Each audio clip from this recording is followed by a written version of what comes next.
Изборниот караван на СДСМ вечерва е во Штип, каде се промовираат кандидатот за градоначалник Павел Иванов и кандидатите за советници. Од Штипскиот огранок упатија апел за присуство. Време е за нова енергија и нова визија за Штип. Затоа со големо задоволство ве поканувам на промоцијата на нашата изборна програма во рамки на караванот Се бориме за нашиот дом. Од СДСМ Штип денес одржаа и пресконференција на која зборуваа за состојбата на една од спортските сали во Штип. Ја изразуваме нашата загриженост заради состојбата во спортската сала при основното општинско училиште Димитар Влахов. Оваа сала е во критична состојба и целосно е небезбедна за користење.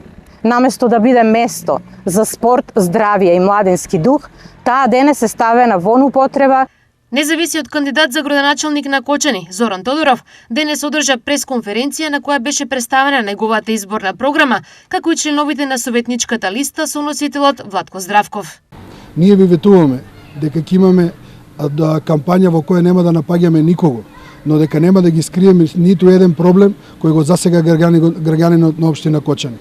Ќе зборуваме за проблемите, но ќе зборуваме и за решенијата. Ние, независната советничка листа за живот во Кочани, денес стоиме пред вас со една јасна порека и силна определба. Советот на општина Кочани мора да си го врати дигнитетот, довербата и вистинската улога, да служи на граѓаните, а не на личните интереси.